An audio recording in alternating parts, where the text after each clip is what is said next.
Hello everyone, welcome to star IQ के video platform पे आप सभी का बहुत बहुत स्वागत है। आज 3 जून 2022 के हरियाणा करंट अफेयर इस वीडियो में हम पढ़ने वाले हैं। आशा करता हूं आप लोग बहुत अच्छे होंगे। आइए शुरुआत करते हैं आज के दिन के। और अगर आप लोगों ने अभी तक स्टार आईक्यू यूट्यूब चैनल को सब्सक्राइब नहीं किया है तो कर लीजिएगा, अपने दोस्तों को भी शेयर कीजिएगा इस पर्टिकुलर यूट्यूब चैनल को। मेरा टेलीग्राम चैनल है स्टार आईक्यू एजुकेशन, उसे भी ज्वाइन कर लेना आप लोग लेटेस्ट नोटिफिकेशन के लिए। कल आपसे सवाल पूछा था, उसका सही जवाब क्या रहेगा? तो इस सवाल का आंसर मैंने आपसे पूछा था, ये कुछ विटामिन बी कॉम्प्लेक्स के टेक्निकल नेम थे, जैसे कि vitamin B2, B3, B7, B12, और ये सारे ही ऑप्शन जो है ना वो बिल्कुल ठीक है, यानी कि ऑल ऑफ दीज इस क्वेश्चन का बिल्कुल ठीक आंसर रहेगा। आज का पहला क्वेश्चन क्या रहेगा कि मुख्यमंत्री अंत्योदय परिवार उत्थान योजना के तीसरे चरण के अंत्योदय मेलों का आयोजन कब से किया जाएगा? तो इस सवाल का सही आंसर रहेगा 10 जून। सर, बहुत दिनों से अंत्योदय वर्ड हम सुन रहे हैं और हम लोगों ने तो इस साल के शुरू होते ही एक बात सुनी थी, और वो सुनी ये थी कि साल 2022 को जो है ना हरियाणा मना रहा है। किसके रूप में मना रहा है? अंत्योदय वर्ष के रूप में जो है ना वो मना रहा है, ठीक है ना। तो अंत्योदय वर्ष के रूप में साल 2022 को मना रहा है हरियाणा। ये अंत्योदय होता क्या है? अंत्योदय का मतलब होता है जिस परिवार की सालाना इनकम 1,80,000 रुपये से कम है, उस परिवार को अंत्योदय परिवार कहा जाता है। यानी कि हरियाणा में मतलब आप गरीब वर्ड तो यूज़ नहीं करेंगे, लेकिन ये गरीब की कैटेगरी है जिनको ही अंत्योदय कहा गया है। या यूँ कहिएगा, ऐसे परिवार जिनकी सालाना इनकम 1,80,000 तक भी नहीं है, उन परिवारों को इस इनकम तक तो एटलीस्ट लेके ही आना। सर, ऐसा हो सकता है क्या जिन परिवारों की इनकम 1,80,000 नहीं है? बिल्कुल है। हरियाणा में सबसे ज़्यादा गरीब रहते हैं फरीदाबाद में। तकरीबन 52,500 से ज़्यादा लोग जो है ना वो ऐसे हैं जिनकी सालाना इनकम केवल 25,000 ही है। सोच के देखिएगा, केवल 25,000 इनकम है उनकी। सबसे कम गरीब हरियाणा में पंचकुला में रहते हैं। लगभग ऐसे लोग जिनकी सालाना 25,000 इनकम है, उनकी संख्या 2500 से 2700 के आसपास है। तो ऐसे लोगों को एटलीस्ट इस इनकम तक तो लेके आना ही, यही सरकार का उद्देश्य है। इसी का मतलब है अंत्योदय। और इसी के लिए हरियाणा के मुख्यमंत्री मनोहर लाल जी ने हरियाणा के अंदर अति गरीब परिवार यही हो गए ना जो 25,000 रुपये सालाना इनकम है, इनकी आय को बढ़ाने के लिए अंत्योदय परिवार उत्थान योजना का जो तीसरे चरण का जो मेला है ना वो 10 जून से स्टार्ट करने वाले हैं। यही है इस सवाल का सही सा आंसर या इस सवाल का सही सा मीनिंग। बैठक में 12 परियोजनाओं पर जो उपयुक्त है और उनका फीडबैक जो लिया गया है, जिसमें से 2 चरणों में आयोजित अंत्योदय मेले में लगभग 50,000 परिवारों को बैंकों के माध्यम से ऋण उपलब्ध करवाया। मतलब सर क्या, बैंक जैसे जो गरीब परिवार होते हैं उनको क्या है कि लोन दे दिया जाता है ताकि वो खुद का स्टार्टअप बिजनेस कर सके और उसके माध्यम से फिर वो बाद में जो ना सरकार के पैसे चुका सके। तो ये पॉइंट है आप लोगों को जो याद रखना है। काफ़ी अच्छा और सिंपल सा सवाल है। अगला क्वेश्चन कि मुख्यमंत्री मनोहर लाल ने सशस्त्र लाइसेंस देने के लिए किस नाम की एक पॉलिसी बनाई है? तो recently In what name has the Chief Minister Manohar Lal made a policy for giving arm license? Arm license देने के लिए एक नई पॉलिसी बनाई है, इसका नाम है आर्म लाइसेंस पॉलिसी। यानी कि सवाल का सही आंसर रहेगा B option. Arms license policy जो है ना एक नई पॉलिसी बनाई है हरियाणा के मुख्यमंत्री जी ने। सर, इसका मतलब क्या है? देखो, एक नई, अभी तक कोई प्रकार की नीति निर्धारित नहीं थी, मतलब अभी तक कोई पॉलिसी थी ही नहीं, लेकिन अब जो है ना एक आर्म्स लाइसेंस पॉलिसी बना ली। इसी के अनुसार जो है ना वो आर्म्स के लाइसेंस दिए जाएंगे। अच्छा सर, ये जो लाइसेंस वगैरह है या इस पॉलिसी के थ्रू जो है ना वो आवेदन कब से किए जा सकेंगे? तो इसके लिए जो है ना वो 1 जुलाई से स्टार्ट होने वाले हैं ये आवेदन की प्रक्रिया। और एक बात इंपॉर्टेंट और भी है, हर कोई लाइसेंस रखने लग जाता है, फर्जीवाड़े से लाइसेंस बन जाते हैं। तो एक्चुअली ये जो पॉलिसी बनाई है ना, इस पॉलिसी का मीनिंग है कि कहीं ना कहीं इस चीज़ में ट्रांसपेरेंसी लाई जा सके, पारदर्शिता लाई जा सके। बस इतना ही इसका एक सीधा सा उद्देश्य है कि आम लाइसेंस लेने से पहले 3 दिन का जो है ना उसको ट्रेनिंग लेना बहुत ज़रूरी होगा। इसके लिए जो है ना हरियाणा के अंदर कुछ जिलों के अंदर ट्रेनिंग सेंटर बनाए जाएंगे, उसी के बाद उसको आर्म्स लाइसेंस दिए जाएंगे। और मुख्यमंत्री जी के जो आपका होम मिनिस्टर का डिपार्टमेंट है या गृह विभाग है, इसके अंदर कानून व्यवस्था को ध्यान में रखने के लिए एक नया जो है ना वो ALP बनाया है। ALP का मतलब होगा आर्म्स लाइसेंस पॉलिसी जो है ना वो नई एक तैयार की है। सो ये पॉइंट है आपका, मतलब आप समझ गए होंगे। बहुत सारे लोग जो है ना पिस्टल रखते हैं पास में, लाइसेंस फर्जी से बना लेते हैं, लेकिन उस चीज़ को अब ट्रांसपेरेंसी लाने के लिए ऐसा किया गया है। हाल ही में मुख्यमंत्री मनोहर लाल ने हरियाणा के में कितने तालाब तैयार करने का लक्ष्य रखा है? तो रिसेंटली 1650 तालाब तैयार करने का लक्ष्य रखा है। शायद आप लोगों को याद होगा कि मैंने आपको थोड़े दिन पहले सोनीपत का नाहर गांव से 1 मई 2022 को जो है ना एक योजना पढ़ाई की जो शुरू हुई थी। इस योजना का नाम था अमृत सरोवर योजना। इसका उद्देश्य है कि 15 अगस्त तक, आज़ादी का महोत्सव हमारा 15 अगस्त 1947 से आप लोग अगर चलें तो हमारा जो 2022 है ना, तब तक हो जाएंगे टोटल 75 साल।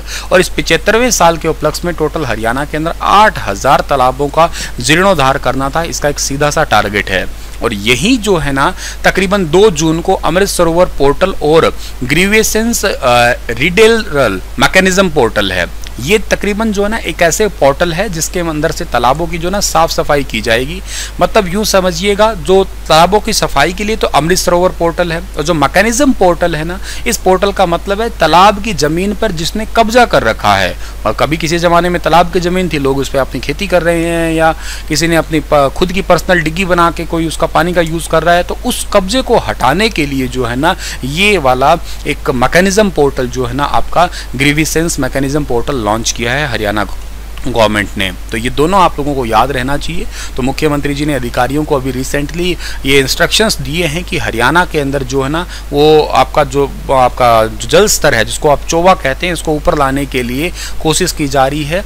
और इसी कोशिश में अमृत सरोवर पोर्टल है उसको लॉन्च किया जा रहा है, ताकि आर्टिफिशियल झील बनाई जा सके, तालाबों की खुदाई करवाई जा सके। ठीक है ना। अमृत सरोवर योजना, जो तालाब जहाँ पे थे कभी और वो ख़त्म ही हो चुके हैं, उनको दोबारा से नया बनाया जाएगा। और इसके अलावा जो है ना, जो तालाब आपके जो है ना खराब हो चुके हैं, जिनमें मछली वगैरह नहीं है, या यूं कहिएगा मच्छर वगैरह बहुत है, उनमें गैम्बुशिया मछली छोड़ी जाएगी, जिससे तालाबों की सफाई वगैरह की जा सके। अगला सवाल है कि हरियाणा की कौन सी लड़की जयपुर में हरियाणा की ब्रांड फेस बनी है? तो ब्रांड फेस बनी है अभी रिसेंटली हरियाणा की। ये कौन सी बच्ची है? इस बच्ची का नाम है हिमान्या। ठीक है ना। ऑप्शन नंबर बी जो है इस सवाल का बिल्कुल ठीक है। नाम तो काफ़ी अच्छा है, और 3 साल की नन्ही सी बेटी है हिमान्या। कम उम्र में कैथल जिले की रहने वाली है। इन्होंने कैथल का नाम तो रोशन किया ही है। देश के सबसे बड़े नेशनल किड्स फैशन शो के अंदर जो है ना, जिसका नाम है ILFHS में 5 जिसका आयोजन किया गया, जिसमें 3 से 17 साल आयु वर्ग के किड्स जो है ना मॉडल अलग अलग डिजाइनर थीम पे जो है ना अपना टैलेंट इन्होंने दिखाया था। तो ये बहुत इंपॉर्टेंट है, जिसको पीपल्स चॉइस अवार्ड से जो है ना हिमान्या को सम्मानित किया गया। अब देखिएगा, जितना ही प्यारा सा नाम है ना, उतनी ही प्यारी सी बच्ची है ये। ड्रेस तो बहुत ही प्यारी, और ऊपर से खुद ही बहुत ही प्यारी सी। ठीक है ना। चलिए अगला सवाल हमारा क्या है कि हरियाणा में कितनी जगह पर अंतर्राष्ट्रीय स्तर पर स्पोर्ट्स इंफ्रास्ट्रक्चर तैयार किया गया है? स्पोर्ट्स इंफ्रास्ट्रक्चर तैयार किया गया है टोटल 3 जगह पर। खेलो इंडिया यूथ गेम के लिए हरियाणा के पंचकुला, अंबाला और शाहबाद में स्पोर्ट्स इंफ्रास्ट्रक्चर ऑलरेडी तैयार हो गया है। इसके अलावा मैंने आपको बताया था 2 जगह और भी है, चंडीगढ़ और इसके अलावा दिल्ली। ठीक है ना। तो यहाँ पर अंतर्राष्ट्रीय स्तर का स्पोर्ट्स इंफ्रास्ट्रक्चर तैयार किया गया, जिसका फायदा पंचकुला को ही नहीं बल्कि पूरे ट्राई सिटी और प्रदेश भर के सभी खिलाड़ियों को मिल जाएगा, आने वाले टाइम में मिल जाएगा। स्पोर्ट्स इंफ्रास्ट्रक्चर यूं तो खेलो इंडिया के लिए तैयार किया गया, पर इसका सीधा लाभ जो है ना आने वाले टाइम में खिलाड़ियों को मिलेगा। तो ये बड़ा इंटरेस्टिंग सा सवाल है, ज़रूर आपको याद रखना है। आप लोगों के लिए जो मेन पॉइंट है वो आपको मैंने शायद कल भी बताए थे, आज फिर बता रहा हूँ। खेलो इंडिया यूथ गेम के लिए 250 करोड़ जो है ना खर्च होने वाले हैं। 545 गोल्ड टोटल बांटे जाएंगे, 545 ही सिल्वर बांटे जाएंगे, 776 जो है ना वो कांस्य पदक जो है ना उसके लिए, इन सभी के लिए मुकाबला होने वाला है। अत्याधुनिक सुविधाओं से लैस रिहब सेंटर बनाया गया है। खिलाड़ियों के ठहरने के लिए 3 स्टार होटल में व्यवस्था की गई है। खिलाड़ियों को जो है ना वो हाई क्वालिटी का जो है ना वो खाना भी दिया जाएगा, बहुत अच्छे से न्यूट्रिशंस वैल्यू का। होटल से कार्यक्रम स्थल तक उनकी सुरक्षित यात्रा के लिए वाहनों की या इलेक्ट्रिक वाहन है उनकी भी सुविधा की गई है। अच्छा, मुख्य स्थल पर 7000 दर्शक बैठने की व्यवस्था रखी गई है। खिलाड़ी और दर्शकों हेतु आयोजन स्थल पर साइन बोर्ड और इसके अलावा जो आपके विज्ञापन वगैरह है या गाइड मैप है, ये सब कुछ वहाँ पे सुविधा है। हर एक जगह पर डॉक्टर, नर्स, फिजियोथेरेपिस्ट और इसके अलावा जो ना एम्बुलेंस, इन सभी टीम की व्यवस्था की गई है। तो तकरीबन ये इंफ्रास्ट्रक्चर पे 150 करोड़ जो है ना वो खर्च किए गए हैं। और पंचकुला के ताऊ देवीलाल स्टेडियम में 400 मीटर का नया एथलीट्स सिंथेटिक ट्रैक और वार्म अप सिंथेटिक ट्रैक है वो बनाया गया है। फुटबॉल के लिए अंबाला केंद्र आप लोगों को पता ही है, ऑलरेडी मैंने बताया ही था, 2024 तक जो है ना उसको फीफा ने अप्रूव कर दिया है आपका। और मार्कंडेश्वर हॉकी स्टेडियम शाहबाद है, उसमें हॉकी से रिलेटेड जो है ना ट्रैक वगैरह तैयार कर लिया गया है प्रॉपर आपका, ठीक है। सो ये सारी चीज़ें आप लोगों को याद रहनी चाहिए। बहुत ही इंपॉर्टेंट सा क्वेश्चन है, बहुत इंपॉर्टेंट से एक गेम है हमारे फिलहाल के लिए, जो 4 जून से यानी कि कल से स्टार्ट होकर 13 जून तक चलेंगे। ये कॉमनवेल्थ गेम के लिए भारतीय पुरुष बॉक्सिंग टीम में हरियाणा के कितने बॉक्सर ने जगह बनाई है? तो टोटल 4 बॉक्सर ने जगह बनाई है। ऑप्शन नंबर ए जो है इस सवाल का हमारा वो बिल्कुल ठीक रहेगा। इस 8 सदस्यीय टीम में अमित पंघाल समेत हरियाणा के 4 बॉक्सर जो है ना इसमें जा रहे हैं। इंग्लैंड के जो आपकी बर्मिंघम जगह है, यहाँ पे 28 जुलाई से 8 अगस्त तक होने वाली है, और 2 जून को ट्रायल में मुक्केबाजों ने अपनी प्रतिभा का प्रदर्शन करके इसमें जगह जो है ना वो बना ली है। तो 2018 के संस्करण में जो है ना वो भारत दूसरे स्थान पे रहा था। इसमें 9 पदक शामिल थे, 3 स्वर्ण और अनेक जो है ना रजत कांस्य पदक जो है ना इसमें शामिल किए गए थे। अच्छा, कौन कौन से जा रहे हैं उनका नाम भी आपको खैर पता होना चाहिए। अमित पंघाल जा रहे हैं 51 किलोग्राम भार में, शिव थापा जा रहे हैं 63.5 किलोग्राम भार वर्ग में, और 2018 में कांस्य पदक विजेता मोहम्मद जो है ना ये जा रहे हैं 57 किलोग्राम भार वर्ग में। रोहित टोकस जा रहे हैं 67 किलोग्राम भार वर्ग में। मौजूदा राष्ट्रीय चैंपियन सुमित कुंडू ये जा रहे हैं 75 किलोग्राम भार वर्ग में। आशीष कुमार डोगरा ये जा रहे हैं 80 किलोग्राम भार वर्ग में, और संजीत सिंह रोहा 92 किलोग्राम भार वर्ग में, सागर अहलावत 92 में, ठीक है ना।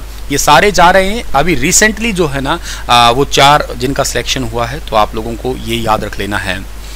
हरियाणा के किस जिले के रहने वाले पर्वतारोही नरेंद्र ने 6 दिन के भीतर दुनिया की सबसे ऊंची चोटी माउंट एवरेस्ट को फतह कर दिया? बहुत ही इंटरेस्टिंग और बहुत ही ज़्यादा मोटिवेशन वाला सवाल है। आंसर इसका सही रहेगा रेवाड़ी भाई। केवल 6 दिनों के अंदर, बहुत ही बड़ी बात है ये। आज़ादी का अमृत महोत्सव एवरेस्ट जो अभियान 2022 जो है इसका नाम रखा था, और इसके लिए फास्टेस्ट एवरेस्ट अभियान में केवल 6 दिनों में इन्होंने अभियान पूरा कर दिया ये। और ये जो रहने वाले हैं ना वो हरियाणा के रेवाड़ी के रहने वाले हैं। दुनिया के सबसे ऊंची चोटी पर एक नया कीर्तिमान इन्होंने हासिल किया है। इस अभियान को जो ना रेजा गला युद्ध के शहीदों को समर्पित किया है इन्होंने, ठीक है ना।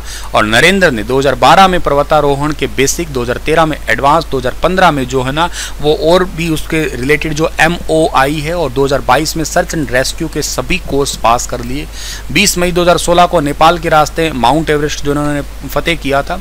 माउंट एवरेस्ट, किलीमंजारो को 2 बार, इसके अलावा एल्ब्रुसस को ट्रेवल्स में, और इसके अलावा जो है ना कोजास्को व ऑस्ट्रेलिया की 10 सबसे ऊंची चोटी को भी फतेह किया है। दक्षिण अमेरिका की सबसे ऊंची चोटी एकांगुआ को भी फतेह कर चुके हैं।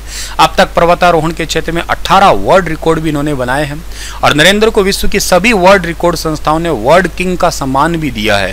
राष्ट्रीय साहसिक पुरस्कार भी इनको मिल चुका है। तो बहुत ही इंटरेस्टिंग सा सवाल है ये। और इनको जो पिछले ही साल जो है वो लॉस एंजलिस की development institute Los Angeles United state की तरफ से डॉक्टर ऑफ मोटिवेशन की उपाधि से भी सम्मानित किया गया है। तो ये काफी इंपॉर्टेंट। 15 अगस्त को यूरोप की एल्ब्रुसस, साउथ अफ्रीका की किलीमंजारो पर वर्ल्ड रिकॉर्ड बनाते हुए राष्ट्रीय गीत का अगर तिरंगा जो है ना इन्होंने लहराया था।